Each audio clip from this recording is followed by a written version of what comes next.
Good evening, good afternoon, ladies and gentlemen. Welcome back to another episode of Hightop Sports here. It is the college recap show. Of course, we had some great games this past weekend. Headed into the last week, coming up next Saturday. It's going to be a great rivalry week. Got a lot of big games coming up, but let's talk about what happened this week, how the playoff picture adjusted a little bit. Before we get into any of that, let's go ahead and introduce the co-host of the evening, Mr. Cody, a.k.a. the Professor. Ladies and gentlemen, absolutely beautiful. All right, man. So we got a lot to go over. We're going to go talk about Reliable, the rebound team. Rebound team was a little harder to find for us this week, I got to be honest. You like that? I feel like it's a good you like that. Peeled off. This one, I'm not happy for this one. Usually I love the peeled off segment because we're peeling off like a team that I despise, but I don't have an issue with this team. And then game of the week, probably a little biasy there, but, you know, when you produce the show, you get to pick what you want. So let's dive right into it, old Codester. Reliable. Let's talk about it.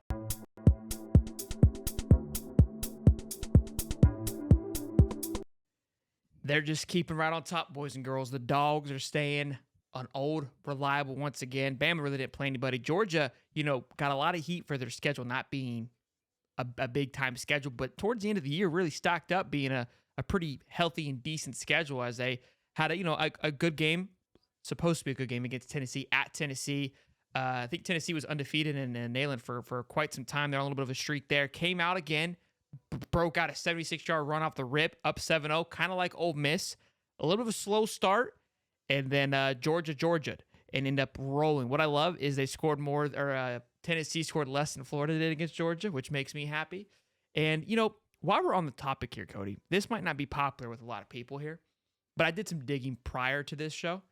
And how Carson Beck isn't in the conversation for Heisman is a little concerning to me. It really is. Yeah, I think the reason why is because he's got just too many weapons around him. The defense is super stacked, and I think that with the Heisman, they're kind of looking for like like the LSU quarterback, obviously that really has to will his way to a team win. Carson Beck doesn't have to will his way to anything, and I have figured Georgia out. Is it because he's so smooth and operated that he doesn't have to will his way to a victory? Maybe that's why. He should be punished because of the team around him. I also don't believe that Jaden Daniels with a 3-loss team, it's like Russell Westbrook winning the MVP. It's like, cool, you scored 100 points, but your team lost 67 games. What's the point of that? Right? So he's got 3,300 yards passing. Michael Penix has 3,600 yards, and Jaden Daniels has 35. I'm not saying Carson Beck should win the thing, right, up with those numbers there, but he's fourth in QBR. He has about 10 less, about averaging 10 less. He has 21 compared to 30 and 36 in Penix and Jaden Daniels. But yards-wise, right, I mean, he's right there, and it's not too far back in touchdown passes. I'm not saying he should win it. I'm just saying in the conversation is all. Yeah, I think that before we break down the game, I think that it's one of those things where he never is he never has that kind of Heisman moment. It hasn't happened yet. Now, it Sure. could happen. It very well could happen, but we haven't seen I need to put the team on my back and go blow my shoulder out to go get the first down. Like, we haven't seen that. We haven't seen that from him yet. And I think that that's what they're looking for the Heisman candidate. Is it right? I don't know. Is it really that big of a deal to be a Heisman winner nowadays? Like, is it? It definitely has It's not lost its flavor really for the best sure. player in But the I don't feel country. like, Michael Penix getting it done over Oregon, I guess that was kind of like his big-time game, but not really. I feel like Oregon kind of lost that game more so. And Jane Daniels, you can't say that Florida was put the team on my back and get it done. He just put up game type like numbers, video game type like numbers. Carson Beck got to put his team on the back against Auburn. He had to step up and go in on it. I mean, he's done his job. Look, I'm a Gator guy, so I'm not here trying to blow smoke up Carson Beck. I just think he's getting a little overlooked here. But let's talk about the game a little bit. Again, kind of a sluggish start, but you said you figured out Georgia. What did you figure out? Yeah, if they get if they get 7 points up on you. Now, I know this is going to sound absolutely crazy. If they get 7 points up, the game is pretty much over. They just Caitlin, get ahead then. Is that the key? You have to get ahead and you have to get early. You have to punch them in the mouth early. You have to do what Florida tried to do, go out on the first drive, and you have to go up early, and you just have to to salt them away.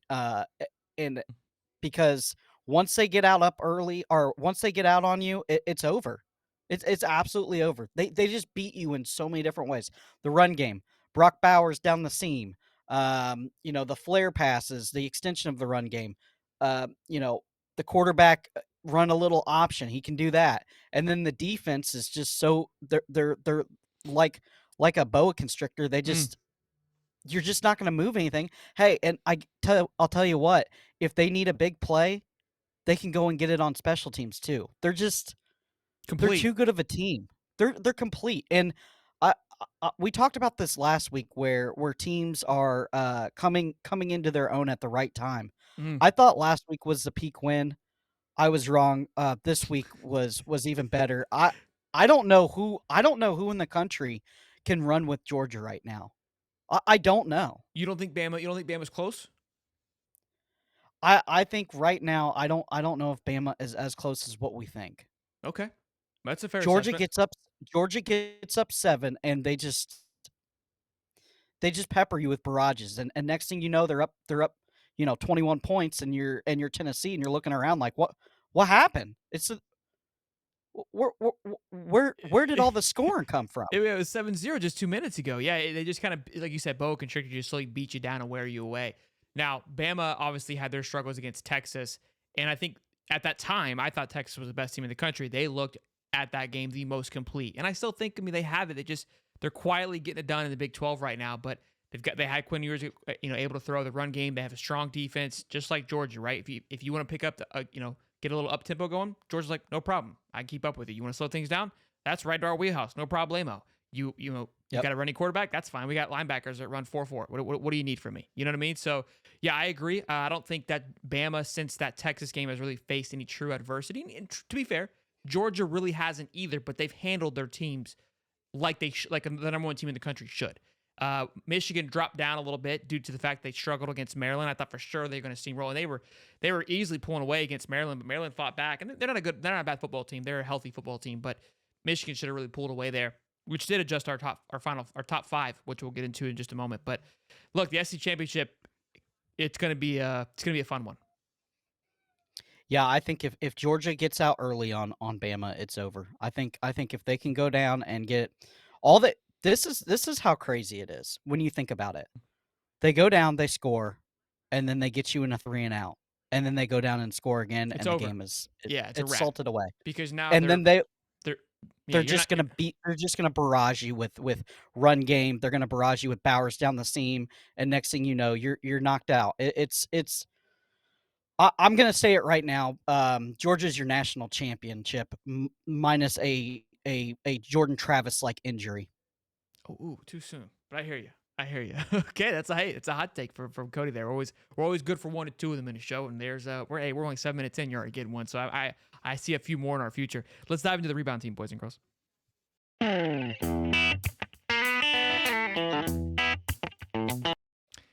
Chip Kelly and the Bruins, after a 2-game skid, so 2 embarrassing skids, one to Arizona State, they bounced back against USC. USC has just been the bottom of the barrel this year. They have completely fallen off the edge. And Brian Kelly, news broke that he was fired, but he's not fired. He's just on the hot seat. I'm kind of shocked that that was even a conversation, honestly, when it happened, because they're a top 20 defense and a top 20 offense. It may have adjusted a little bit, but I know like a few weeks ago when they played Colorado, they were top 20 on both those. I think they were even top 10 maybe on either defense or offense. They have a hell of a defense. And they've done a great job, in my opinion. But the problem is they've got those weird losses like Arizona State and such. But to manhandle USC like they did, USC had 2 rushing yards. Now, part of that was because Caleb Williams had minus 20, so due to some of his sacks, they threw for 384 yards, but 2 rushing yards. USC has got some issues at large here that need to get figured out, which we're going to talk about hot seat later on. But I think Chip Kelly is good to go. I think big win against USC, going to the Big Ten. Obviously, things are going to change a little bit. But if I'm UCLA, I give him another ride for another year. Yeah, so UCLA they they probably just knocked um, Williams's draft stock down a couple notches just in this performance. I mean, they were all over the field. He threw a couple picks, sacks left and right. He just didn't look good, and it feels like USC's wheels are falling off. And UCLA, the crosstown rival, said, "Listen, this is what we're gonna do. We're just gonna spy Caleb Williams. Shocker, right? We're just gonna spy him, and we're gonna we're gonna play tight coverage on the wide receivers. Yeah, they're gonna get a couple of them. We're okay with that, right? Sure. Let him We let him just get don't want the his. Yeah. yeah, we don't want the shock and all plays, and we don't want Caleb Williams running around. So we're bringing pressure. Their four down linemen on the defensive side of the ball was very effective, and they didn't have to exotic blitz a lot, and they just spied with the linebacker to Caleb Williams, and he totally kind of unraveled. And He, USC's defense didn't help out at all either. well, that's I nothing mean, new, right? That's USC for you. So it looks like I'm gonna be owing Jason $50 because that's their fifth loss, I believe. And Oklahoma tried to lose to BYU, but we're unsuccessful in doing that. So I don't think there's enough games left for me to bounce back. Possibly we could have a draw, but I don't see USC winning out. I really don't. Now they'll obviously go to a bowl game, which Caleb Williams would not play in, and so we'll get a true sighting of what UCL or USC really is.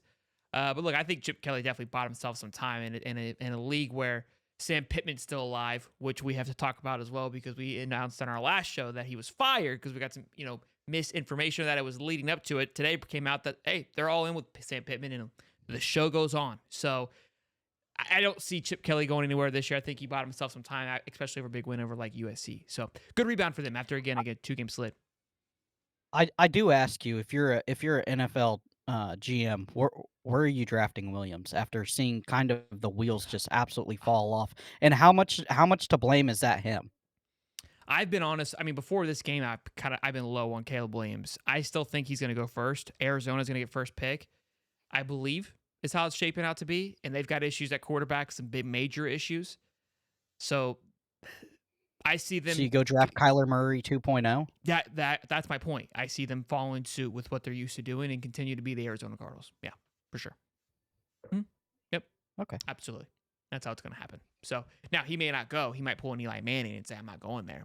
So we're gonna have a good draft show. I think, Cody. I think we're gonna be set up for a banger. I think there's gonna be some drama. So we will see. Yeah. All right, let's get into. You like that? You like that? You like that? So Washington here was underdogs going into Oregon State this weekend. Now there was only a 1-point underdog, but the number 5 team in the country at that point, they are now moved up to number 4 across not ours, but in the national poll. They've been our number 4 team, just so everyone's clear. Go in as underdogs, which I wasn't a hater of that. I thought maybe if you want to make it, if you feel like it's gonna be close, which it was a 2-point game, make it a pick'em game. But I feel like it was a little disrespectful. But Oregon State has been burned and has been on a roll, and that Oregon State game is going to be very interesting to watch. And I also think it's going to give us some tell of how this Washington and Oregon Pac-12 championship is going to line up to be. But look, they're the you like that this weekend because they silenced the haters. Part of those haters is myself. I'm not a believer in Washington. I am full-blown believe that Oregon should have won that game, and they win that game. Nobody's talking about Washington. Washington probably drops another one if they lose that game because they feel like, hey, we can't hang with anybody else. But that's not what happened. They got it done. Now we could be licking our wounds here, and Washington might get it done. I mean, they've been in some close ones though the last few weeks. They just have not looked dominant, and that's I think why the Oregon State went into that game favored, which I understand. But look, kudos to them for pulling it off in a hostile environment and a big win. Now they got Washington State next week, who just had a big win over Oregon after a 6-game losing streak. So that game isn't going to be easy for Washington either.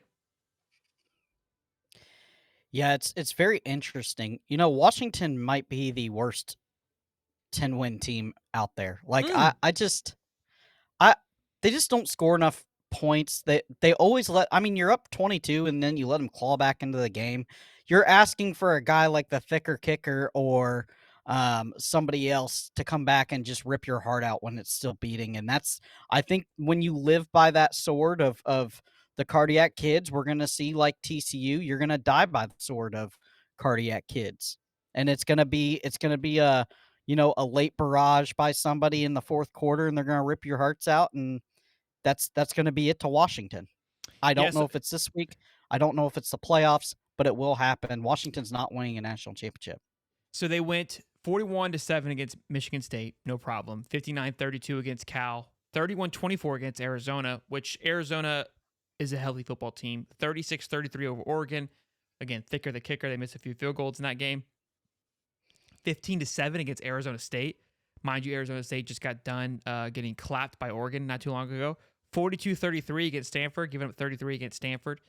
52-42 against USC. That one was pretty close until the end there. 35-28 against Utah. Utah also got bent over by Arizona and Oregon.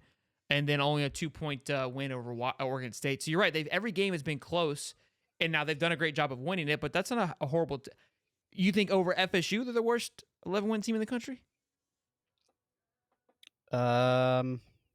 Before the ankle snapped in half or after? Before. I think FSU is. I think FSU could score more points than what they can. I think FSU's got a more potent offense, and FSU is really good about when they get into that fourth quarter, they get up 17 and it's kind of over. Fair enough. Yeah. Fair enough. Washington has yet to really pull away from anybody. It's like they're hot early, and then they just try to just pray that they can score a last minute touchdown to kind of get the win. And yeah, you can live like that, and you can the famous quote last year with Billy Napier was he's like 10-2 in one-score games. I don't want one-score games, because when you have one-score games, you get game of the week, and then you get your heart ripped out. Sure. No, that's a good point there. All right, boys and girls, for you've been peeled off. Again, I usually love this segment, but I'm not a big fan of it because the team that's getting peeled off, I'm not happy about it. But the team is Utah. They're just obliterated against Arizona. Never stood a chance. I picked them to win. Horrible pick there by myself. Battles of injuries all year long.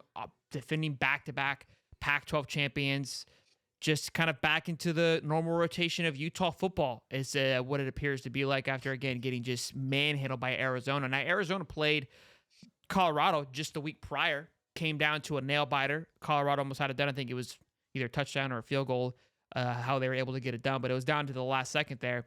And now Colorado's got to go into Utah. So that game seemed at the beginning of the year that I was going to be a waxing for Colorado. But as of lately, who knows? But Utah, I mean, they're very, a well-coached team with Kyle Whittingham. They're going into Utah. That place is going to be a bump in, especially being the fact Utah fan bases, I think they're pretty loyal. They're not going to go anywhere. They're appreciative of the success that Utah has had. So it's going to be a ruckus, but let me get into it. That was kind of the last straw for Utah. I don't believe they're in the top 25 anymore after that. Yeah, you know what Utah is? What is that? Utah's the Penn State of the West. Well, I like it. The issue with that is Penn State hasn't won even a Big Ten championship. Utah has. Yeah, they're not in the top 25 anymore. Utah has now back-to-back. So I get where you're coming from, though. I get where you're coming from. Fan base-wise, you know loyal, what I mean? They're gonna always good. It's always their year. This is the year they're gonna get it done, and they fall short somewhere. Fair enough. Yeah. Fair enough. Now I will say this. You give me another team in college football that can get the amount of wins versus the schedule they played with quarterback number 3. I don't know of one. Sure. I don't know of one. And that shows you how good that team is coached. And unfortunately, injuries happen. And obviously, it's kind of wild that we spent so much time talking Cam Rising playing, and then just never Wild. it never happened. And I think that I think Utah is a very good program. They do things very, very well. They develop players very well. I think if you're a Utah fan, you kind of got to give yourself a pat on the back. I mean, you're running your third string quarterback. You got injuries all over the field. Tight ends are banged up, which are kind of their bread and butter, and defensive players are kind of banged up, and you always have to when Utah plays, you always have to wonder. It's like, can we get sucker punched here? Because that's a team that can sucker punch you. You know what I mean? They'll come up and creeping, definitely punch you in the mouth. And Colorado's got to be pay attention to that next week. And whatever team they play in the bowl game. But their reign of Pac-12 championship is coming to an end here this year. I think it ended a couple Yeah. weeks ago, but definitely was nailing the coffin this week as they were peeled off from their rankings, because they went into this game, I think they were ranked like 20th, mid 20s. So they are moving on. But next up, we've got game of the week. This one hurts, boys. This is obviously us Gators here were devastated. I think there's a couple of, I think, a good candidates for the game of the week, but we squeaked to Washington and elsewhere. And what other game was kind of close? I don't know. I feel like this game was I think it's a pretty fair, good game of the week. I mean, it came down to the wire. I mean, you had everything that you want. You had a thicker, the kicker coming in, 230 pounds. He could kick a game winner after 4th and 17. I mean, that's the Prime the time. makeup. Yeah, that's the makeup, I would say, of a game of the week. You know, you got a team that's 5-5 against the number 9 team in the country, putting them on the ropes. But Gators fall short, couldn't close it out. 4th and 17. You think it's a lock, right? I mean, if you looked at the stat line, the Amazon Prime Analytics, the chances of winning are 99%, and then it dwindled very quickly. It's tough right now. Gator fans we're in a weird place. We're in a tough place, and ultimately, it was a fun game. It was a good game. A lot of good things to come from it as a Gator fan, and a lot of negatives as well. But great game though. And Mizzou, I said it last week, and I will continue to say it. They're the best two-loss team in the country. And although it was a close game, that I'm not knocking them at all. I don't even know who else is a 2-loss team currently that we would line them up against, but I think they're the number 1 by far. Yeah, wild game, back and forth. Obviously, Mizzou was wild, and I thought that Florida was going to come out and kind of be flat, but they weren't. I mean, they took it to them. Obviously, Mertz goes down after a tremendous run to will his team to even have a chance to win that game. Max Brown comes in, leads a couple of decent drives, and it just, it's unfortunate, but it's just, one or two plays that happened, and that's what lost you. Trevor Etienne not going down, and a lot of people were saying, why didn't Billy Napier, why is he not screaming at Trevor Etienne? Listen, Trevor Etienne's played and seen more football with him and his brother than anybody probably watching the game, right? Like, the guy knows football, and he knows he made a mistake. There's no reason to kick the horse when he's down. We're not in that game without ETN, and it just happens. It was an errant mistake, and the reason it happened was because of the fumble earlier on that a couple previous drives. Yeah. Yeah, because he really went wide to make sure he got that ball, and if you watch it, he was unsure of if he was going to get a good handoff. So he had to go wide. Offensive line didn't do great with the blocking on that play, and he just makes an errant play and runs out of bounds. But it's not just one play; it's multiple plays.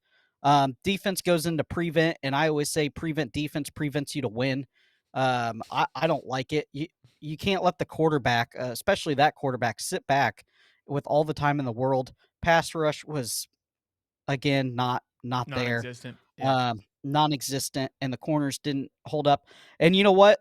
Florida had multiple chances to win that game. Kimber drops INT, Nunnery drops a pick six. Yeah. And then, Nunnery kind of didn't fall back deep enough in zone, and the ball floats right over his head, and that's it. And you let a guy with a nuclear leg out there to chip shot a 43-yarder or 50-yarder, Give him and something. that's a chip shot for him.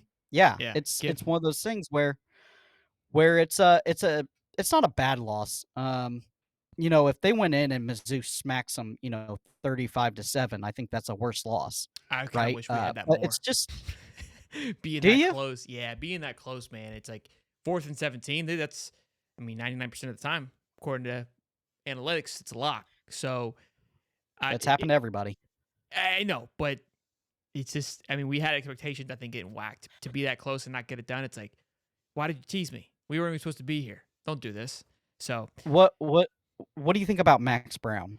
I like what I saw. I'm excited. I mean, I love Graham Mertz. Don't get it twisted, and I'm devastated. We don't, that happened to Graham, but it's refreshing, and I'm not. It's not. I don't feel like we're definitely going backwards a little bit, but I like his ability to run, and I think it's going to be fun to watch the last week of the year to see what he's able to do and see what Billy draws up. Somebody said that because I compared him to DJ in the sense that it's similar to DJ, and in the comment section are like, that's crazy talk. I'm like, it's blasphemy to me that's crazy talk because I'm not saying he's DJ Lagway. Let's not get twisted, but he's similar. He's a he's a mobile quarterback. His arm strength, all these things, sure, maybe not the same as DJ Lagway, but his ability to do an RPO is massive, right? Which we didn't have that with Graham Mertz, and that's going to be again, it's one step closer to what DJ's going to bring. So to see Billy's offense run with him is going to be fun to watch. Yeah, I think you're kind of on the money there. I mean, you have a dual sport baseball athlete with a Like decent DJ arm Lagway, like I'm DJ like, Lagway. I mean, I read the comment. I was like, I puts don't up know how to prolific respond to this. I don't puts up how to argue with this. yeah, puts up prolific numbers against in Oklahoma as a high schooler, not against the Big time best numbers. talent in the world. So is DJ Lagway. Lagway's not playing the best talent in the world. He's not playing Willis, Texas, they some of play some these dogs. They play some dogs, but yeah, I get what you're saying. Better than Arch Manning. but out of Texas football. Oh yeah, for sure. Better than Arch Manning. And I'm not taking shots at DJ, but I think the comparison is definitely It's healthy. very close, and I think this is kind of a sneak peek of the next if Billy Napier retains his job, the next 5 years of the offense. Yeah. So we say, Billy needs an offensive coordinator. Billy needs an offensive coordinator. Well, I tell you what, if he goes out and puts 56 up against FSU, you start wondering if he needs an offensive coordinator because this is the scheme that he ran at Louisiana, running quarterback.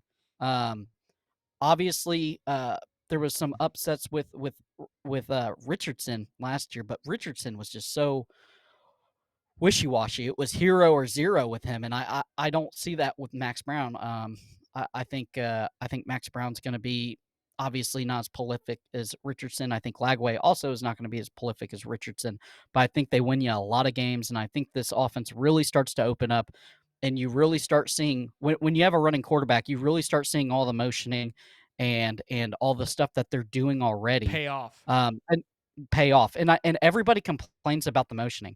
And they motion to tell the quarterback if the defense is in man or zone. So you can complain about it or not, but it helps the quarterback. I don't know why everybody's complaining about it. It's kind of crazy to me. They're like, oh well, they do it every single play. Well, yeah, they're cutting their odds in half when they do it, right? Because you're like, oh, well, they're in zone. So now my receivers know that they're in zone, and I just have to find a soft pocket to run my slant into and kind of sit down in there and get the first down in a 15, 20-yard pass. So it's absolutely wild to me why people get mad about that. I mean, everybody does it. Sure. No, I think that's just something to complain about as always. But look, good game of the week for sure. Let's move into the next segment, which is going to be the hot seat, which is Lincoln. I always compare the two.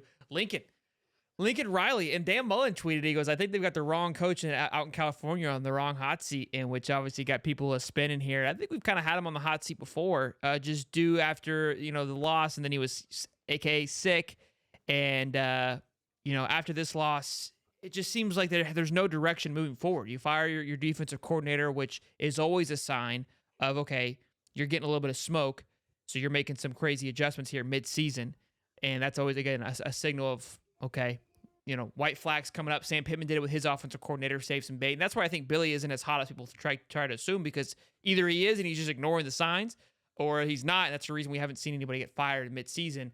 But it's crazy to think, because Lincoln Riley, I was high on them this year. I thought for sure this was a lock for a Final Four. Boy, was I wrong. And it's crazy to think that Lincoln Riley and USC are struggling here. Recruiting-wise, it's not as healthy as it should be, as it could be. And again, with Caleb Williams leaving, you're trying to scratch your head going, well, what's behind you? What do we have to look forward to if we're a USC fan? And it's quite alarming.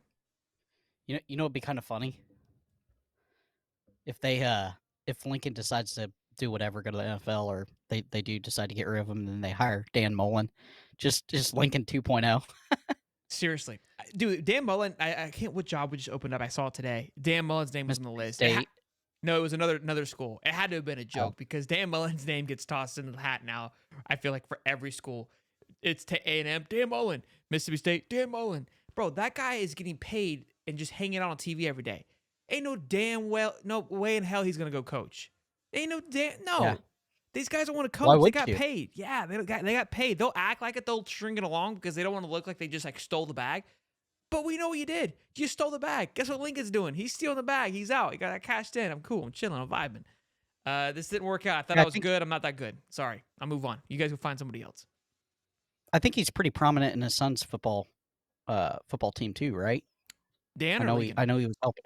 Dan, he was Dan, he was yeah. helping out with Yeah, the Georgia. Yeah. It does like the IMG of Georgia there. Yeah. Yeah. He's probably just trying to chill out and be a dad for a little bit, which is respectful.